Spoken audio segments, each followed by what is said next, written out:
பக்தியுடன் வரவேற்கின்றது ஸ்ரீநாத் பக்தி மீடியா.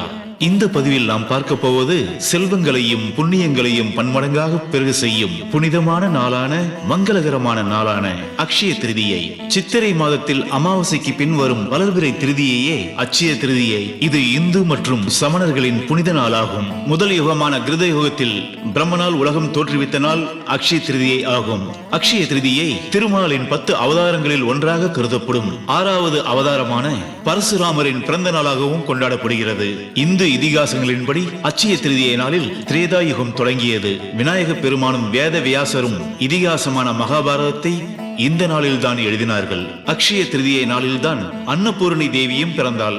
மகாபாரதத்தின்படி பாண்டவர்கள் வனவாசத்தில் இருந்தபோது இந்த நாளில் கிருஷ்ண பகவான் அவர்கள் ஒருபோதும் பசியடையாமல் இருக்க அல்ல குறையாத உணவை தொடர்ந்து உற்பத்தி செய்யும் அக்ஷய பாத்திரத்தை வழங்கினார். ஆதிசங்கரர் கனகதாரா ஸ்தோத்திரம் பாடி தங்க நெல்லிக்கனியை பொன்மழையாக பொழிய செய்த நாள் அக்ஷய திருதியை. புதிய துவக்கத்திற்கு உரிய நாளாகவும் நல்ல விஷயங்களை வரவேற்கும் மங்களகரமான நாளாகவும் அக்ஷய திருதியை நாள் கொண்டாடப்படுகிறது. அக்ஷய திருதியை அல்ல குறையாமல் புண்ணிய செல்வத்தை அள்ளி தரும் சிறப்புமிக்க திருநாள் என்று நம்பப்படுகிறது. அட்சயம் என்றால் தேயாது குறையாது வளர்தல் என்று பொருள்.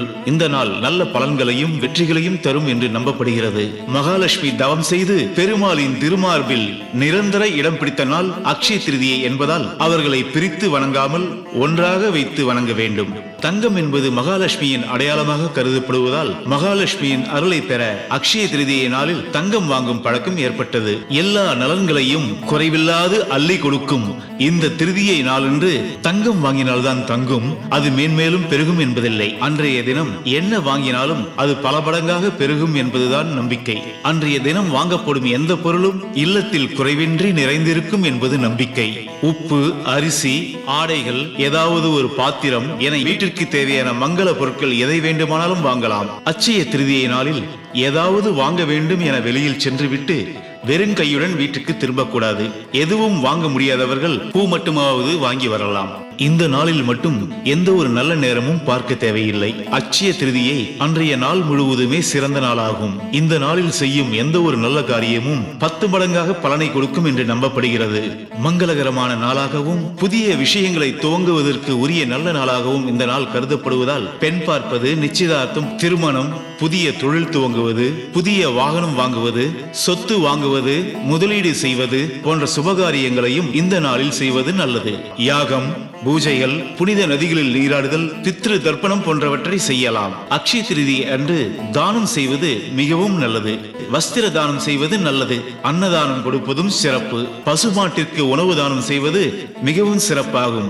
செல்வத்திற்கு அதிபதியான குபேர பகவானே அக்ஷய திருதியை அன்று விஷ்ணுவின் மனைவியான செல்வத்திற்கு தெய்வமான மகாலட்சுமி தேவியை வணங்கி துதித்துத்தான் குறையாத செல்வத்திற்குரிய வரம் பெற்றார். ஆதலால் அக்ஷய திருதியை அன்று மகாலட்சுமி தேவியை துதித்து அவரின் அருளால் அனைத்து செல்வ வளங்களையும் பெறுவோம். ஓம் ஸ்ரீம் ஹ்ரீம் ஐம் குபேரலட்சுமியை கமலதாரிண்யை தனாகர்ஷண்யை ஸ்வாஹா.